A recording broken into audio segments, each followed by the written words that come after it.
She disappeared on a Thursday. At first, I thought she was just late, maybe caught up at work, maybe out with friends. But when the evening stretched into night and her phone remained silent, unease settled in my gut like a stone. Her bag was still at home. Her keys lay untouched on the hallway table. She never left without them. Something was wrong. Her parents wouldn't answer my calls. When I showed up at their house, her mother was in tears, and her father couldn't even look at me. "She's in the hospital," her mother finally whispered, her voice barely more than a breath. My mind raced. Why? What happened? She hesitated. Then, with shaking hands, she scribbled an address onto a torn piece of newspaper and pressed it into my palm. The hospital was on the far edge of town.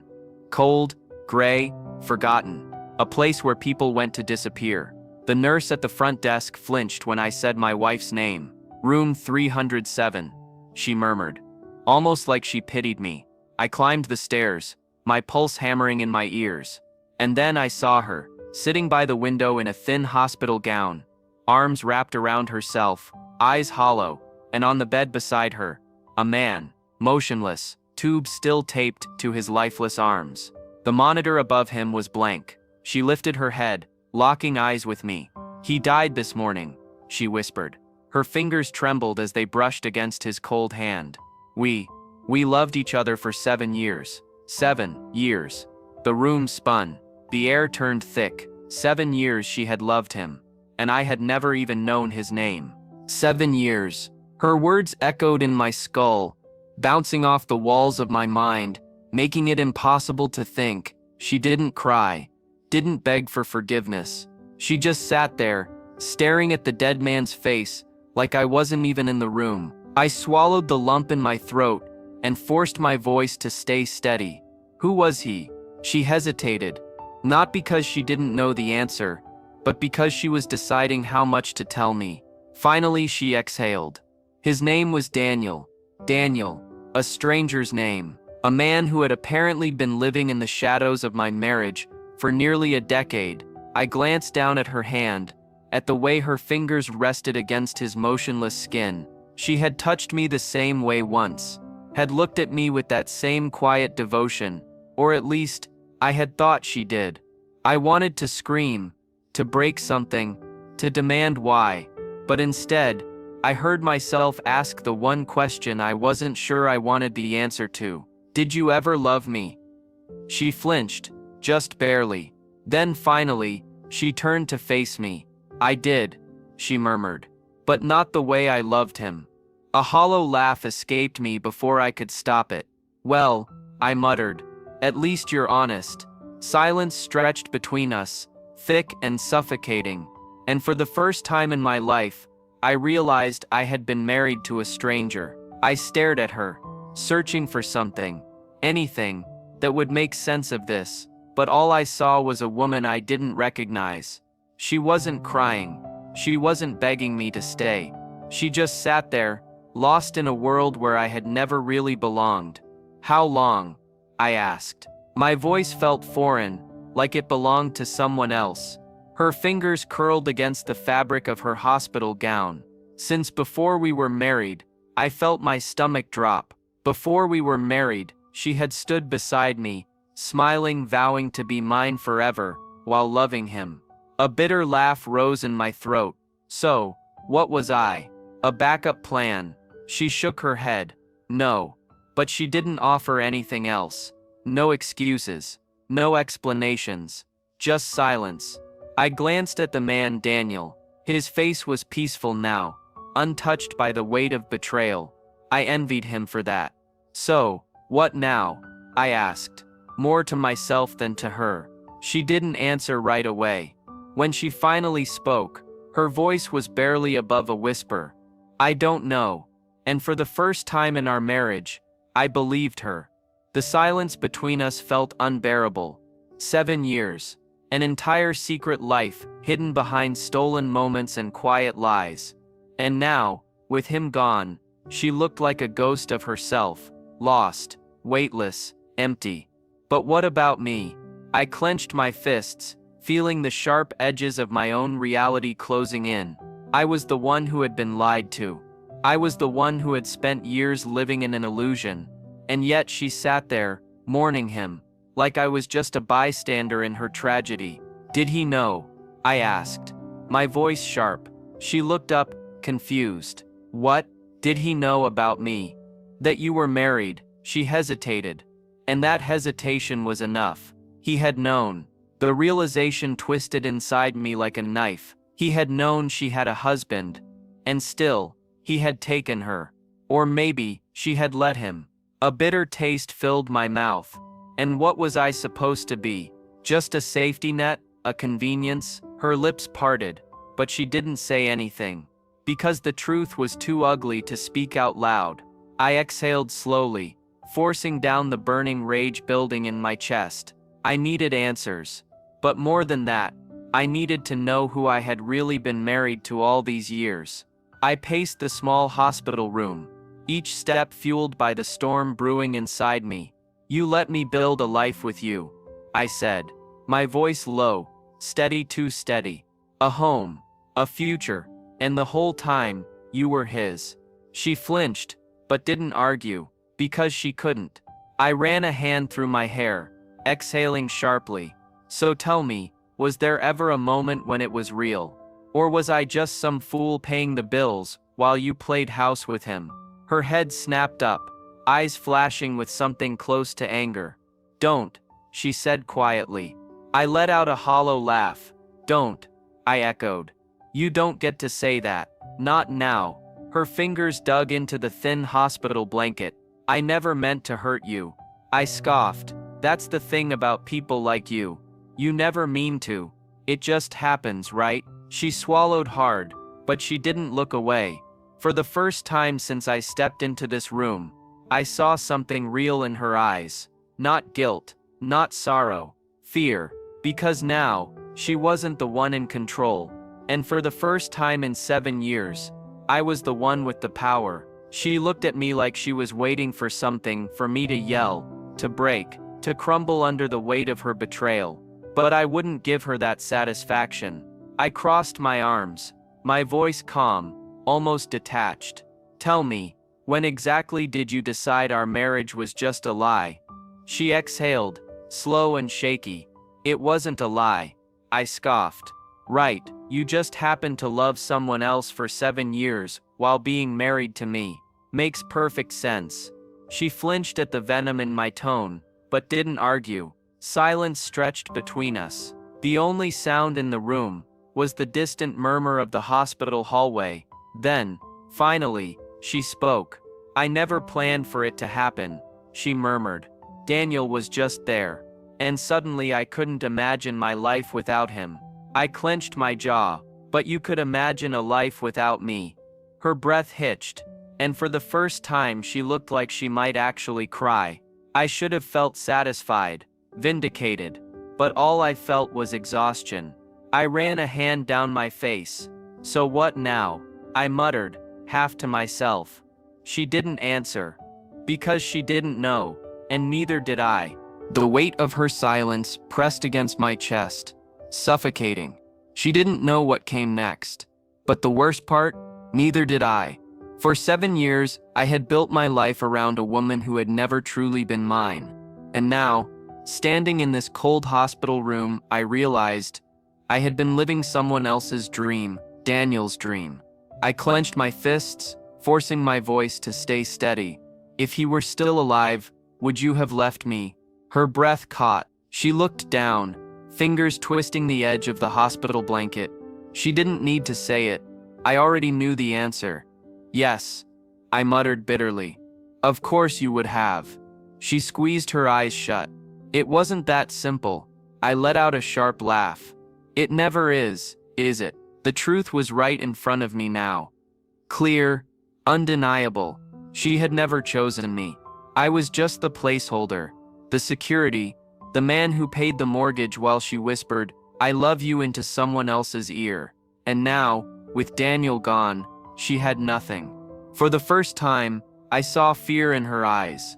Not just guilt, fear. Because for the first time in 7 years, she had no backup plan.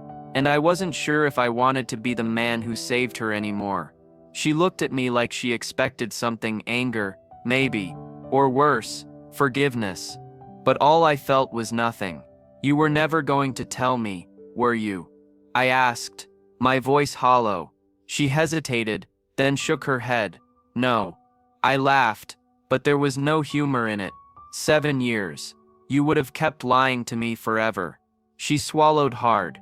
I thought if I could just keep everything separate, no one would get hurt. I stared at her in disbelief. No one would get hurt. I echoed. Are you serious? She flinched, her hands gripping the hospital blanket. And that's when it hit me. She hadn't just been lying to me, she had been lying to herself.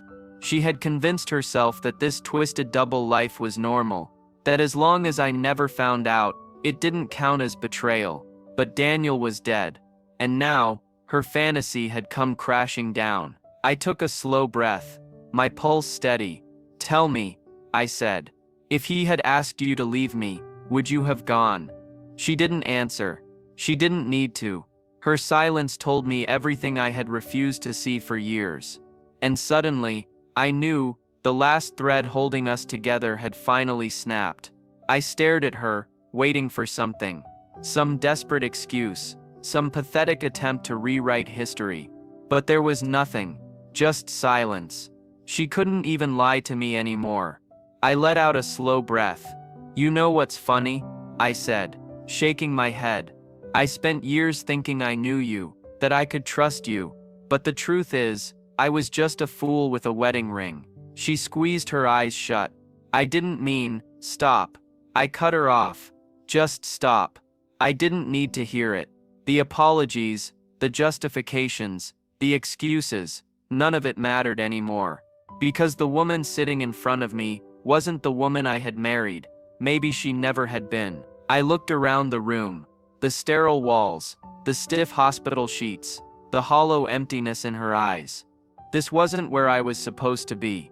I turned toward the door, gripping the handle. Are you leaving? Her voice was barely a whisper. I paused, but I didn't look back. I don't know, I admitted. Maybe I should have left a long time ago. Her breath hitched. For the first time, she realized she might actually lose me. And for the first time, I wasn't sure if that was a bad thing.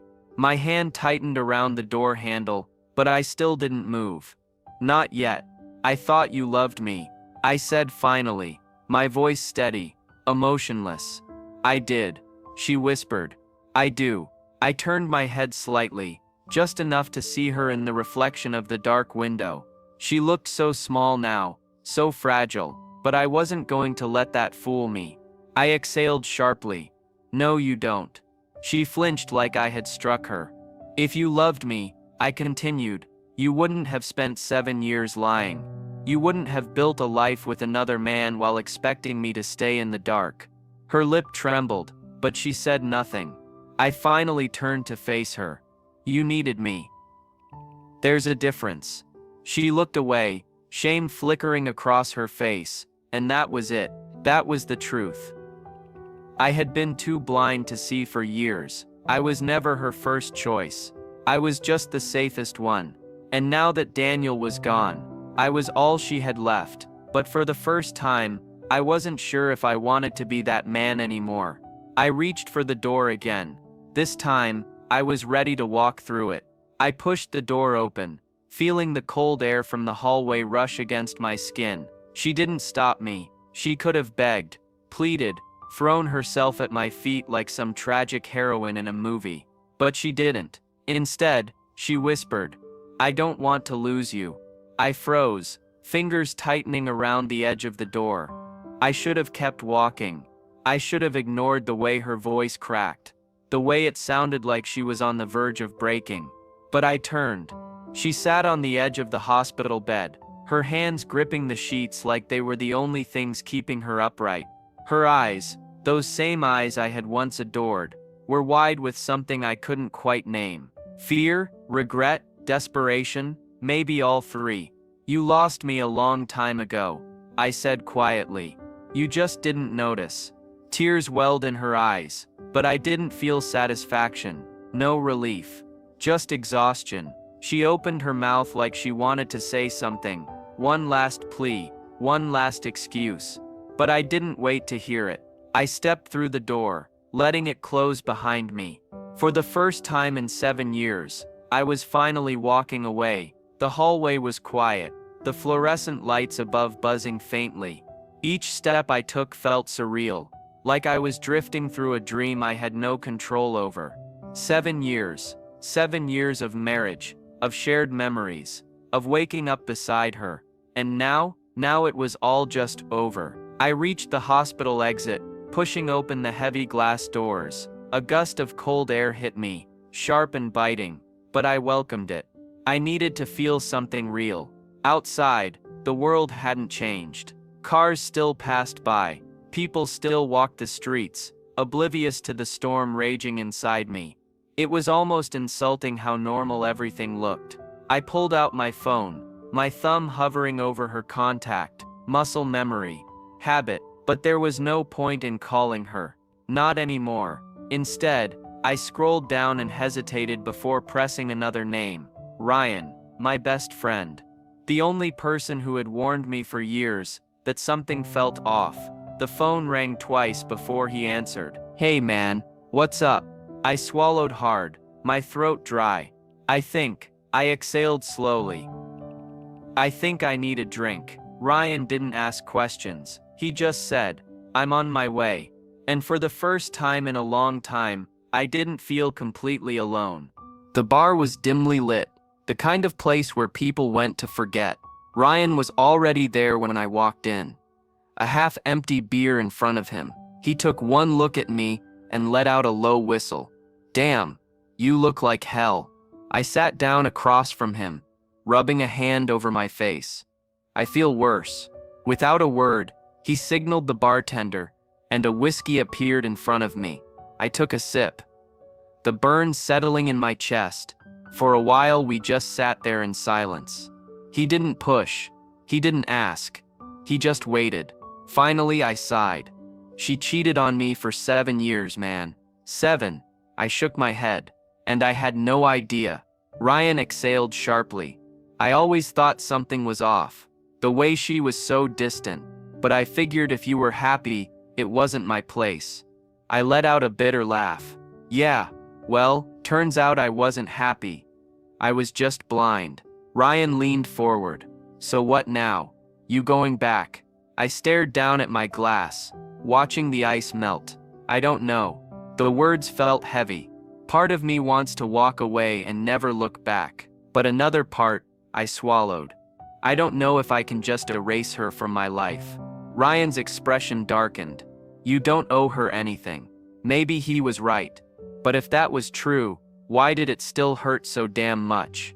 I stared at the ice swirling in my glass, the whiskey turning lighter as it diluted. "She said she still loves me," I muttered. Ryan scoffed. "Of course she did. What else was she gonna say? Hey, I lied to you for 7 years, but now that my affair partner's dead, I guess you'll do." I clenched my jaw. The worst part, that's exactly what it felt like. I exhaled, running a hand through my hair. "I don't know who I am without her, man. 7 years is a long time." Ryan leaned back, shaking his head. "Nah, she was just part of your life. She wasn't your life." I wanted to believe that, but my mind kept circling back. Our first apartment, late-night talks, road trips, inside jokes. Was all of it a lie? Had she ever really loved me? Or had I just been convenient? Ryan's voice softened. "You're grieving, bro, not her. The idea of her." I swallowed hard. He was right. The woman I thought I loved didn't exist. Still, the pain was real. I set my glass down, staring at the condensation forming on the table. What if I can't move on?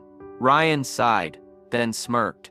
"Then I'll just have to drag your sorry ass through it." For the first time in days, I almost smiled. Almost. The next morning, I stood in my apartment, staring at the life we had built together. Boxes were stacked near the door, some filled, some still empty. It was surreal, packing away 7 years, like it was nothing more than clutter. Her scent still lingered in the air. Her books were still on the shelves.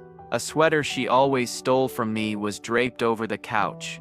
I should have thrown it all out, burned it, maybe, but instead, I found myself holding on to things longer than I should. Running my fingers over old photographs, tracing the edges of her handwriting on forgotten notes. How do you erase someone who was woven into every inch of your life? My phone buzzed. Ryan, need help. I exhaled. I could have said no. I could have pretended I was strong enough to do this alone. But I wasn't. Me, yeah. Bring beer. A few minutes later, I grabbed a photo of us from the coffee table, our wedding day. We looked so damn happy. I hesitated, then tossed it into the box. It was time. Time to pack up the past and make room for whatever came next. Ryan showed up half an hour later, a six-pack in one hand and a roll of trash bags in the other. Figured you'd need both. I smirked, shaking my head. You know me too well. We started packing in silence. Every now and then, he'd hold something up. A ticket stub, an old sweatshirt, a book with her notes in the margins, and give me a questioning look. Some things went into boxes, others straight into the trash. It was weird. Every item had a memory attached, but the weight of them felt different now, like they weren't mine anymore. Then, I found it. At the bottom of a drawer, buried beneath a mess of papers, was the letter. The one she had written me on our first anniversary. No matter what happens, I will always choose you. I let out a bitter laugh.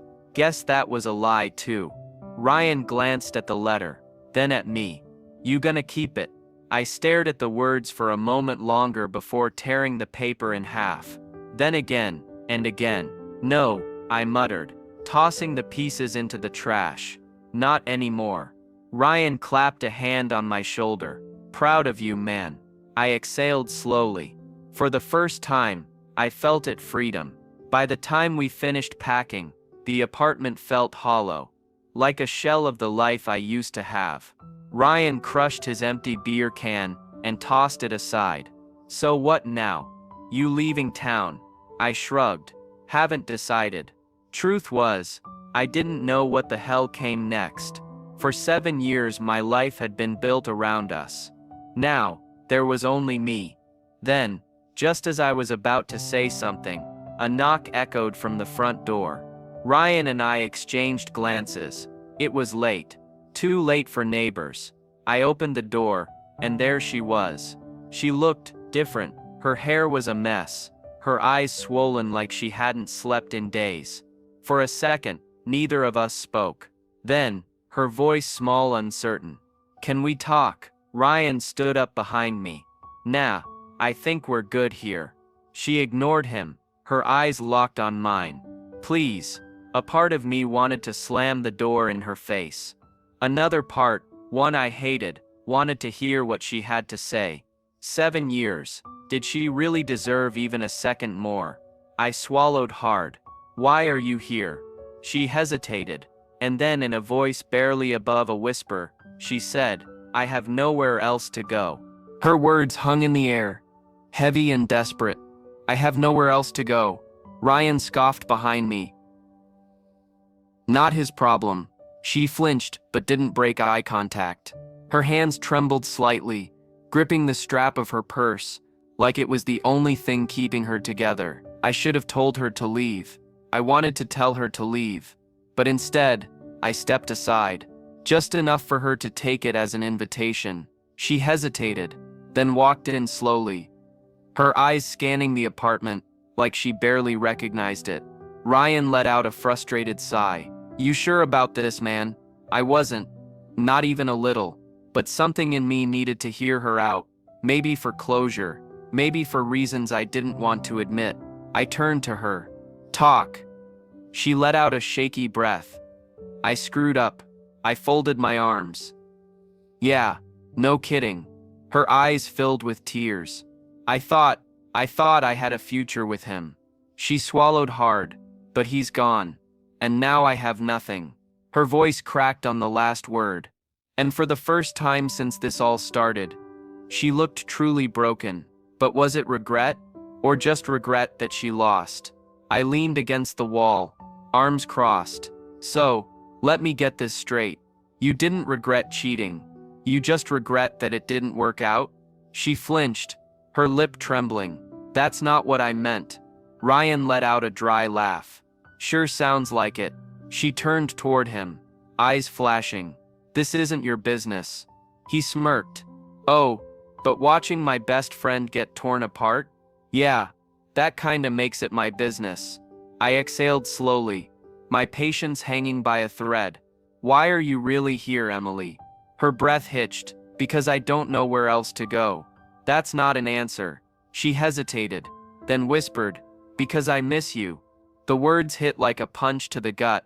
I should have felt something: anger, relief, maybe even hope. But instead, there was just emptiness. You miss me, I repeated, shaking my head. Or do you just miss having someone to fall back on? Tears welled in her eyes. I know I don't deserve forgiveness. You don't. She swallowed hard. But I need you to understand. I loved him, but I never stopped loving you. A bitter laugh escaped my lips. That's not love, Emily. That's selfishness. Her shoulders shook. Then what do you want me to say? I stared at her. The truth was, I didn't know anymore.